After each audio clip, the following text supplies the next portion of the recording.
ಪ್ರೀತಿಯ ವೀಕ್ಷಕರಿಗೆಲ್ಲ ನಮಸ್ಕಾರಗಳು. ಹರೇ ರಾಮ. ಸೌವರ್ಣಾಂಬುಜ ಮಧ್ಯಗಾಂ ತ್ರಿನಯನಾಂ ಸೌದಾಮಿನಿ ಸನ್ನಿಭಾಂ ಶಂಖೌ ಚಕ್ರವರಾಭಯಾನಿ ದದತೇಂ ಇಂದೋಃ ಕಲಾಂ ಬಿಭ್ರತೀಂ ಗ್ರೈವೇಯಾಂಗದಹಾರ ಕುಂಡಲಧರಾಂ ಆಖಂಡಲಾದ್ಯೈಸ್ತುತಾಂ ಧ್ಯಾಯೇದ್ವಿಂಧ್ಯ ನಿವಾಸಿನೀಂ ಶಶಿಮುಖೀಂ ಪಾರ್ಶ್ವಸ್ಥ ಪಂಚಾನನಾಂ. ಸರ್ವಮಂಗಲ ಮಾಂಗಲ್ಯೇ ಶಿವೆ ಸರ್ವಾರ್ಥಸಾಧಿಕೆ ಶರಣೆ ತ್ರ್ಯಂಬಿಕೆ ಗೌರಿ ನಾರಾಯಣಿ ನಮೋಸ್ತುತೆ. ಶ್ರೀ ಪ್ರತ್ಯಂಗಿರಾದೇವ್ಯೈ ನಮಃ. ಆತ್ಮೀಯರೇ, ಮನುಷ್ಯನ ಜೀವನದಲ್ಲಿ ಹಲವು ಕಷ್ಟಗಳನ್ನು ಅನುಭವಿಸಲೇಬೇಕು. ಕರ್ಮ ಹೇಳುವಂಥದ್ದೊಂದು ಇದೆಯಲ್ಲ, ಬುದ್ಧಿ ಕರ್ಮಾನುಸಾರಿಣಿ, ಕರ್ಮಕ್ಕೆ ಅನುಗುಣವಾಗಿ ನಮ್ಮ ಬುದ್ಧಿಯು ಪ್ರಚೋದನೆಯನ್ನು ಕೊಟ್ಟು ನಮ್ಮಲ್ಲಿ ಕೆಲವು ದುರಿತಗಳನ್ನು ಮಾಡಿಸ್ತದೆ. ಹಾಗಂದ ಮನುಷ್ಯನು ಜೀವನದಲ್ಲಿ ಹಲವು ರೀತಿಯಂತಹ ಸಂಕಷ್ಟಕ್ಕೆ ಒಳಗಾಗ್ತಾನೆ. ಆ ಸಂಕಷ್ಟದಿಂದ ಸಾಕಷ್ಟು ತೊಂದರೆಗಳನ್ನು ಅನುಭವಿಸ್ತಾನೆ.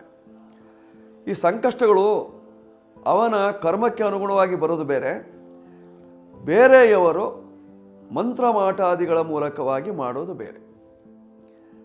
ಮನುಷ್ಯನ ಜೀವನದಲ್ಲಿ ಮಂತ್ರದಿಂದ, ತಂತ್ರದಿಂದ, ಯಂತ್ರದಿಂದ ಮನುಷ್ಯನ ಬುದ್ಧಿಯನ್ನು ನಾಶ ಮಾಡುವಂಥ ಕೆಲವಷ್ಟು ಪ್ರಯೋಗಗಳಿದ್ದಾವೆ. ಆ ಪ್ರಯೋಗಗಳ ಮೂಲಕವಾಗಿ ಸಾಕಷ್ಟು ತೊಂದರೆಯನ್ನು ಕೊಡ್ತಾ ಇರ್ತಾರೆ. ಬಂಧುಗಳಲ್ಲಾಗಿರಲಿ, ನೆಂಟರಿಷ್ಟರಲ್ಲಾಗಿರಲಿ, ಅಕ್ಕಪಕ್ಕದವರಾಗಿರಲಿ, ಹಿತಶತ್ರುಗಳಾಗಿರಲಿ, ಹಲವು ರೀತಿಯಲ್ಲಿ, ಹಲವು ಮಾರ್ಗದಲ್ಲಿ, ಹಲವು ರೂಪದಲ್ಲಿ. ಇಂತಹ ಸಂದರ್ಭ ಬಂದಾಗ ನಾವು ಏನು ಮಾಡಿಕೊಳ್ಬೇಕು? ಅದಕ್ಕೋಸ್ಕರವಾಗಿ ನಮ್ಮ ಹಿರಿಯವರೆಲ್ಲ ಹಾಕಿಕೊಟ್ಟ ದಾರಿ ಕೆಲವು ಮಂತ್ರ ದೇವತೆಗಳನ್ನು ಆವಾಹಿಸಿಕೊಳ್ಬೇಕು. ಇಲ್ಲಿ ಮಂತ್ರ ದೇವತೆಗಳು ಅಂದರೆ ಯಾರು ಹಾಗಿದ್ರೆ, ಮಂತ್ರಾಧೀನಾತ್ಮಕ ದೇವತೆಗಳು ಬೇರೆ ಇದ್ದಾರೆ.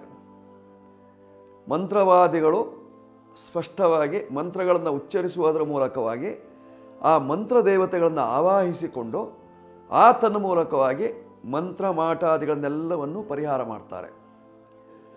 ಅದಕ್ಕೆ ಮಂತ್ರವಾದ ಹೇಳುವಂಥ ಒಂದು ಪದ್ಧತಿ ಇದೆ. ಅದರಲ್ಲಿ ಬಾಧಾಕರ್ಷಣೆ ಅತ್ಯಂತ ವಿಶೇಷವಾಗಿರ್ತಕ್ಕಂಥದ್ದು. ಆ ಬಾಧಾಕರ್ಷಣೆಯಲ್ಲಿ ನಾವು ಬೇರೆ ಬೇರೆ ವಿಧಾನದಲ್ಲಿ ಮಾಡಲಿಕ್ಕೆ ಬರ್ತದೆ. ಆದರೆ ಪ್ರತ್ಯಂಗಿರ ಹವನಂಕಲು ಸರ್ವರುಜಾ ವಿಧೇಯಂ ಸ್ಯಾತ್, ಸಕಲ ರೋಗಕ್ಕೆ ಪ್ರತ್ಯಂಗಿರಾ ದೇವಿಯ ಮಂತ್ರವನ್ನು ಜಪಿಸಬೇಕು. ಯಾಕೆ? ಪ್ರತ್ಯಂಗಿರ ಶಂಕರ ತೇಜ ಸೇರಿತ, ಆ ಮೃತ್ಯು ದೇವತೆಯಾಗಿರತಕ್ಕಂತಹ ಮೃತ್ಯುಂಜಯನ ಅನುಗ್ರಹವನ್ನು ಪಡೆಯುವುದಕ್ಕೋಸ್ಕರವಾಗಿ, ಜೊತೆಯಲ್ಲಿ ಮೃತ್ಯುವನ್ನು ದೂರ ಮಾಡಿಕೊಳ್ಳುವುದಕ್ಕಾಗಿ ಮಂತ್ರದೇವತೆಯಾಗಿರ್ತಕ್ಕಂತಹ ಪ್ರತ್ಯಂಗಿರಾದೇವಿಯ ಅನುಗ್ರಹವನ್ನು ಪಡೆಯಬೇಕು. ಪ್ರತ್ಯಂಗಿರಾದೇವಿಯ ಹೆಸರನ್ನು ತಾವೆಲ್ಲ ಕೇಳಿದ್ದೀರಿ. ಕಲಿಯುಗದಲ್ಲಿ ಪ್ರತ್ಯಂಗಿರಾದೇವಿ ಮಾಟ ಮಂತ್ರಾದಿಗಳನ್ನೆಲ್ಲ ದೂರ ಮಾಡುವಂತಹ ದೇವತೆಯಾಗಿದ್ದಾಳೆ. ನಾವು ಸಹಿತವಾಗಿ ಇವತ್ತಿನ ದಿವಸ ಪ್ರತ್ಯಂಗಿರಾದೇವಿಯ ಸನ್ನಿಧಾನದಲ್ಲಿದ್ದೇವೆ. ಅದ್ಭುತವಾಗಿರ್ತಕ್ಕಂತಹ ಪ್ರತ್ಯಂಗಿರಾದೇವಿಯ ಸನ್ನಿಧಾನ ಸರ್ವ ಆಪನ್ನಿವಾರಿಣಿ, ಸಕಲ ದುಃಖ ಮೋಚಿನಿ, ಮಂತ್ರಾಧೀನಾತ್ಮಿಕೆಯಾಗಿದ್ದು ಮಾಡಿದಂತಹ ಮಾಟ ಮಂತ್ರಾದಿಗಳನ್ನೆಲ್ಲವನ್ನೂ ಸಹಿತವಾಗಿ ಭಕ್ಷಣೆ ಮಾಡುವ ದೇವತೆ, ಪರಿಹಾರವನ್ನು ಮಾಡುವ ದೇವತೆ, ದೂರ ಮಾಡುವಂತಹ ದೇವತೆಯಾಗಿದ್ದಾಳೆ ತಾಯಿ ಪ್ರತ್ಯಂಗಿರಾದೇವಿ. ತಾವೆಲ್ಲ ದರ್ಶನ ಮಾಡ್ಕೊಳ್ತಾ ಇದ್ದೀರಿ. ಎಷ್ಟು ಸುಂದರವಾದಂತಹ ಮೂರ್ತಿಯ ದರ್ಶನ, ಎಷ್ಟು ಅದ್ಭುತವಾಗಿರ್ತಕ್ಕಂತಹ ರೂಪ, ಎಷ್ಟು ಘೋರವಾಗಿರ್ತಕ್ಕಂತಹ ಮಂತ್ರಮಾಟಾದಿಗಳಿದ್ರೂ ಸಹಿತವಾಗಿ ಅದನ್ನು ಭಕ್ಷಣೆ ಮಾಡುವಂತಹ ಸ್ವರೂಪ. ಭಯಂಕರಂ ಪ್ರತಿಭಯಂ, ನೋಡುವುದಕ್ಕೂ ಭಯಂಕರ, ಮತ್ತೊಬ್ಬರಿಗೆ ಭಯವನ್ನು ಹುಟ್ಟಿಸೋದು. ಇಲ್ಲಿ ಭಯವನ್ನು ಯಾರಿಗೆ ಹುಟ್ಟಿಸ್ತಾಳೆ ಅಂತಂದರೆ, ತೊಂದರೆಗಳನ್ನು ಯಾರು ಮಾಡ್ತಾರೆಯೋ ಅವರಿಗೆ ಭಯವನ್ನು ಹುಟ್ಟಿಸ್ತಾಳಂತೆ. ತೊಂದರೆಯನ್ನು ಮಾಡದೆ ಯಾರು ಅವಳನ್ನು ಭಕ್ತಿಯಿಂದ ನಮಿಸ್ತಾರೋ ಅಂಥವರಿಗೆ ಅವಳು ಅಭಯವನ್ನು ಕೊಡ್ತಾಳಂತೆ. ಅಂತಹ ಅಭಯಂಕರಿಯಾಗಿರತಕ್ಕಂತಹ ಪ್ರತ್ಯಂಗಿರಾದೇವಿಯ ಸನ್ನಿಧಾನದಲ್ಲಿದ್ದೇವೆ. ನಾವು ಪ್ರತ್ಯಂಗಿರಾದೇವಿಯನ್ನು ಆರಾಧಿಸುವಲ್ಲಿ ಸಾತ್ವಿಕ ರೂಪದಲ್ಲಿ, ರಾಜಸ ರೂಪದಲ್ಲಿ, ತಾಮಸ ರೂಪದಲ್ಲಿ ಮೂರು ರೀತಿಯಲ್ಲೂ ಸಹಿತವಾಗಿ ಆರಾಧಿಸಲಿಕ್ಕೆ ಸಾಧ್ಯತೆ ಇದೆ. ಸಾತ್ವಿಕವಾದಂತಹ ಕೆಲಸ ಕಾರ್ಯಗಳು ನಮಗಾಗಬೇಕು ಅಂತಾದರೆ ಸಾತ್ವಿಕ ರೂಪದಲ್ಲೇ ಆರಾಧಿಸಬೇಕು. ರಾಜಸವಾಗಿರ್ತಕ್ಕಂಥದ್ದನ್ನು ರಾಜಸದಲ್ಲಿ, ತಾಮಸವಾಗಿರ್ತಕ್ಕಂಥದ್ದನ್ನು ತಾಮಸವಾಗಿ. ಹಾಗಿದ್ದಾಗ ಸಾತ್ವಿಕವಾದಂತಹ ಶಕ್ತಿ ಪೂಜೆ ಪ್ರಾತಃ ಕಾಲದಲ್ಲಿ, ರಾಜಸ ಪೂಜೆ ಎಲ್ಲವೂ ಮಧ್ಯಾಹ್ನ ಕಾಲದಲ್ಲಿ, ತಾಮಸಿಕವಾದಂತಹ ಪೂಜೆ ಎಲ್ಲವೂ ಸಾಯಂಕಾಲದ ಸಂದರ್ಭದಲ್ಲಿ. ನೋಡಿ, ಸಾಧಾರಣವಾಗಿ ಪ್ರತ್ಯಂಗಿರಾ ದೇವಸ್ಥಾನಕ್ಕೆ ಹೋಗುವಾಗ ಯಾರಾದರೂ ಮಂತ್ರ, ಮಾಟ, ವಾಕ್ ದೋಷ ಇತ್ಯಾದಿಗಳು ಆಗಿದೆ ಅಂತ ಆದಾಗ ಅದನ್ನು ಪರಿಹಾರ ಮಾಡಿಕೊಳ್ಳುವುದಕ್ಕಾಗಿ ಹೋಗುವಂಥ ಒಂದು ಪದ್ಧತಿ.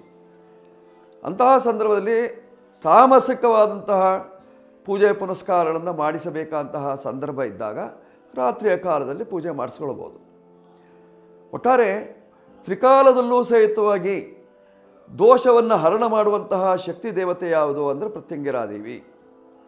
ಇವತ್ತಿನ ದಿವಸ ನಾವು ದರ್ಶನ ಮಾಡಿಕೊಳ್ತಾ ಇದ್ದೇವೆ ತುಮಕೂರು ಜಿಲ್ಲೆಯ ಸಿರಾ ತಾಲೂಕಿನ ಎಲೆಯೂರಿನ ತೋಟದ ತಪೋವನದಲ್ಲಿರ್ತಕ್ಕಂತಹ ಶ್ರೀ ಲಕ್ಷ್ಮೀ ಪ್ರತ್ಯಂಗಿರಾದೇವಿಯ ಸನ್ನಿಧಾನದಲ್ಲಿ. ಅದ್ಭುತವಾಗಿದೆ. ಇದನ್ನು ಸ್ಥಾಪನೆ ಮಾಡಿದವರು ತಾವೀಗಾಗಲೇ ನೋಡಿದ್ದೀರಿ, ಕೇಳಿದ್ದೀರಿ. ಸಾಕಷ್ಟು ಜನ ಇಲ್ಲಿಗೆ ಬಂದು ಹೋಗಿದ್ದೀರಿ. ಇಲ್ಲಿಂದ ಸಾಕಷ್ಟು ಜನ ಪ್ರಯೋಜನವನ್ನು ಪಡ್ಕೊಂಡಿದ್ದೀರಿ. ಇನ್ನೂ ಸಾಕಷ್ಟು ಜನ ಭಕ್ತಾದಿಗಳು ಬರ್ತಾ ಇದ್ದಾರೆ. ಇಲ್ಲಿಯ ಧರ್ಮದರ್ಶಿಗಳು ಶ್ರೀಯುತ ವಿದ್ವಾನ್ ಬಸವರಾಜ ಶಾಸ್ತ್ರಿಗಳವರು. ಇವರು ನಿತ್ಯ ನಿರಂತರವಾಗಿ ಇಲ್ಲಿ ಸೇವೆಯನ್ನು ಸಲ್ಲಿಸ್ತಾ ಇದ್ದಾರೆ. ತ್ರಿಕಾಲದಲ್ಲೂ ಸಹಿತವಾಗಿ ಬರುವಂತಹ ಭಕ್ತಾದಿಗಳ ಅಭೀಷ್ಟವನ್ನು ನೆರವೇರಿಸುವುದಕ್ಕೋಸ್ಕರವಾಗಿ ದೇವಿಯಲ್ಲಿ ಪ್ರಾರ್ಥನೆಯನ್ನು ಮಾಡ್ತಾರೆ. ಬಂದಂತಹ ಭಕ್ತಾದಿಗಳಿಗೆ ಮನದಣಿಯೇ ಪೂಜೆಯನ್ನು ಮಾಡಿಕೊಟ್ಟು ಜೊತೆಯಲ್ಲಿ ಅವರ ಕಷ್ಟ ಕಾರ್ಪಣ್ಯಗಳನ್ನು ಪರಿಹಾರ ಮಾಡುವುದಕ್ಕೋಸ್ಕರವಾಗಿ ಒಂದು ತೆಂಗಿನಕಾಯಿಯಲ್ಲಿ ಒಂದು ಬಟ್ಟೆಯ ಒಳಭಾಗದಲ್ಲಿ ಚೀಟಿಯನ್ನು ಬರೆದು ಅದನ್ನು ಇಲ್ಲಿ ಮುಂಭಾಗದಲ್ಲಿ ಕಟ್ಟುವಂತಹ ಒಂದು ಪದ್ಧತಿಯನ್ನು ಆಚರಣೆಗೆ ತಂದಿದ್ದಾರೆ. ತುಂಬ ವಿಶೇಷವಾಗಿ ನಡೀತಾ ಇದೆ. ಸಾವಿರಾರು ಜನ ಭಕ್ತರು ಕಾಯಿಯನ್ನೆಲ್ಲ ಕಟ್ಟಿರ್ತಕ್ಕಂಥದ್ದನ್ನು ತಾವೆಲ್ಲ ನೋಡ್ತೀರಿ. ಕಷ್ಟದಿಂದ ಸಾಕಷ್ಟು ಜನ ಪರಿಹಾರವನ್ನು ಮಾಡಿಕೊಂಡಿದ್ದಾರೆ. ಅದ್ಭುತವಾದ ಅಲಂಕಾರ. ತಾಯಿಗೆ ಅಲಂಕಾರ ಅಂದರೆ ತುಂಬ ಪ್ರೀತಿ. ಅವಳು ಎಷ್ಟು ರೂಪವಂತೆಯೋ ಅದೇ ರೀತಿಯಲ್ಲಿ ಅಲಂಕಾರವನ್ನು ಮಾಡಿದಾಗ ಅಲಂಕಾರ ಪ್ರಿಯಳಾಗಿರ್ತಕ್ಕಂತಹ ಪ್ರತ್ಯಂಗಿರಾದೇವಿ ಬರುವಂತಹ ಭಕ್ತಾದಿಗಳ ಕಷ್ಟವನ್ನೆಲ್ಲವನ್ನೂ ಸಹಿತವಾಗಿ ದಹಿಸಿಬಿಡ್ತಾಳೆ, ಸಂಹಾರ ಮಾಡ್ತಾಳೆ. ಅವಳಿಗೆ ಬೇಕಾಗಿದ್ದೇನಾಗಿದ್ದರೆ ತಾಯಿಗೆ ಮೆಣಸಿನಕಾಯಿ, ಖಾರ. ಆ ಮೆಣಸಿನಕಾಯಿಯನ್ನು ಇಲ್ಲಿ ಹೋಮಕ್ಕೆ ಹಾಕಿ ಪ್ರತ್ಯಂಗಿರಾ ಹೋಮವನ್ನು ಮಾಡಿದಿರಿ ಅಂತಾದರೆ ನಿಮ್ಮ ಎಲ್ಲ ಕಷ್ಟ ದೋಷಗಳು ಪರಿಹಾರವಾಗ್ತದೆ. ಅವಳು ಎಷ್ಟು ಶಾಂತ ಸ್ವರೂಪಳ, ಅಷ್ಟೇ ಉಗ್ರ ಸ್ವರೂಪಳು. ಶಾಂತವಾಗಿ ಮನಃಶಾಂತಿಯಿಂದ ಸಮಾಧಾನ ಚಿತ್ತರಾಗಿ ನೀವು ಪೂಜೆ ಮಾಡಿದರೆ ನಿಮ್ಮ ಮನೆಯಲ್ಲೂ ಶಾಂತಿ, ಮನಸ್ಸಿಗೂ ಶಾಂತಿ. ನೀವು ಉಗ್ರವಾಗಿ ಏನಾದರೂ ಯೋಚನೆ ಮಾಡಿಬಿಟ್ರೆ ನಿಮ್ಮ ಮೇಲೆ ತಿರುಗಿ ಬೀಳುವ ಸಾಧ್ಯತೆ ಇರತಕ್ಕಂಥದ್ದು. ಅಷ್ಟು ಉಗ್ರವಾಗಿರ್ತಾಳೆ. ಆ ಉಗ್ರತ್ವವನ್ನು ಪರಿಹಾರ ಮಾಡ್ಕೊಳ್ಬೇಕು ಅಂದರೆ ಪ್ರತ್ಯಂಗಿರಾ ದೇವಿಯ ಹೋಮವನ್ನು ಮಾಡ್ಕೊಳ್ಬೇಕು. ಅದು ಇಲ್ಲಿ ನಿತ್ಯ ನಿರಂತರವಾಗಿ ನಡೀತಾ ಇರ್ತದೆ. ಹೋಮ ಹವನ ಜಪತಪಾದಿಗಳೆಲ್ಲವೂ ಸಹಿತವಾಗಿ ಆ ತಾಯಿಯ ಅನುಗ್ರಹವನ್ನು ಪಡ್ಕೊಳ್ಬೇಕು. ತಾವೆಲ್ಲ ಇವತ್ತಿನ ದಿವಸ ದರ್ಶನ ಮಾಡ್ಕೊಳ್ತಾ ಇದ್ದೀರಿ. ನಿಮಗೇನಾದರೂ ಮಂತ್ರ, ಮಾಟ ಇತ್ಯಾದಿಗಳು ಆಗಿದೆ ಹೇಳುವಂತಹ ಸಂಶಯ ಇದ್ದರೂ ಸಹಿತವಾಗಿ ಈ ತಾಯಿಯ ಸನ್ನಿಧಾನಕ್ಕೆ ಒಂದು ಸ್ವಲ್ಪ ಮೆಣಸಿನಕಾಯಿಯನ್ನು ಹೋಮಕ್ಕೆ ಹಾಕಿ ಒಂದು ತೆಂಗಿನಕಾಯಿಯನ್ನು ಕಟ್ಟಿ ಪ್ರಾರ್ಥನೆ ಮಾಡಿಕೊಂಡು ಹೋದರೆ ನಿಮ್ಮ ಇಷ್ಟಾರ್ಥ ಸಿದ್ಧಿ ಆಗ್ತದೆ. ಜೊತೆಯಲ್ಲಿ ಇಲ್ಲೂ ಸಹಿತವಾಗಿ ಮಂಗಲ ಕಾರ್ಯ ಆಗದೆ ಹೋದವರಿಗೆ ಮಂಗಲ ಕಾರ್ಯ ಆಗ್ತಾ ಇದೆ. ಎಷ್ಟೋ ಜನ ಬೇರೆ ಬೇರೆ ರೀತಿಯಾದಂತಹ ವ್ಯಾಜ್ಯಗಳ ಪರಿಹಾರಕ್ಕಾಗಿ ಬರ್ತಾರೆ. ಭೂವ್ಯಾಜ್ಯ, ಮನೆ ವ್ಯಾಜ್ಯ ಅಥವಾ ಹಣಕಾಸಿನ ವ್ಯಾಜ್ಯ ಇತ್ಯಾದಿಗಳೆಲ್ಲ ಪರಿಹಾರಕ್ಕಾಗಿ ಬಂದು ಕಾಯಿ ಕಟ್ಟಿ ಹೋಗೋರಿದ್ದಾರೆ. ಒಟ್ಟಾರೆ ಇಲ್ಲಿಗೆ ಬಂದು ಹೋದವರಿಗೆಲ್ಲ ಸಾಕಷ್ಟು ಜನರಿಗೆ ಅನುಕೂಲ ಆಗಿದೆ, ಅಭಿವೃದ್ಧಿ ಆಗಿದೆ, ನೆಮ್ಮದಿಯನ್ನು ಕೊಟ್ಟಿದ್ದಾಳೆ ಆ ತಾಯಿ ಭಗವತಿ. ಅವಳ ಅನುಗ್ರಹವನ್ನು ಪಡೆದುಕೊಂಡಾಗ ನಿಮ್ಮೆಲ್ಲ ಕಷ್ಟ ದೋಷಗಳು ಪರಿಹಾರವಾಗಿ ಸುಖ ಉಂಟಾಗುವಂತಹ ಸಾಧ್ಯತೆ ಇದೆ. ಸಾಧ್ಯವಾದಾಗ ಅನುಕೂಲ ಮಾಡಿಕೊಂಡು ಬನ್ನಿ, ಕಷ್ಟವನ್ನು ಪರಿಹಾರ ಮಾಡಿಕೊಳ್ಳಿ, ಶುಭವಾಗುತ್ತೆ. ಈ ಸಂಚಿಕೆ ನಿಮಗೆ ಇಷ್ಟ ಆಗಿದ್ದಲ್ಲಿ ಸಬ್ಸ್ಕ್ರೈಬ್ ಮಾಡಿ, ಬೆಲ್ ಬಟನ್ ಒತ್ತಿ. ಜೊತೆಯಲ್ಲಿ ಕೆಳಭಾಗದಲ್ಲಿ ನಂಬರೆಲ್ಲ ಬರ್ತಾ ಇದೆ. ಆ ನಂಬರನ್ನು ಬೇಕಾದರೂ ಉಪಯೋಗಿಸ್ಕೊಳ್ಳಿ. ಸಂಶಯ ಏನಾದರೂ ಇದ್ದರೆ ನಮಗೆ ಕರೆ ಮಾಡಿ ಸಂಶಯವನ್ನು ಪರಿಹಾರ ಮಾಡಿಕೊಳ್ಳಿ. ಶುಭವಾಗುತ್ತೆ, ಮಂಗಳವಾಗಲಿ. ಶುಭವಸ್ತು.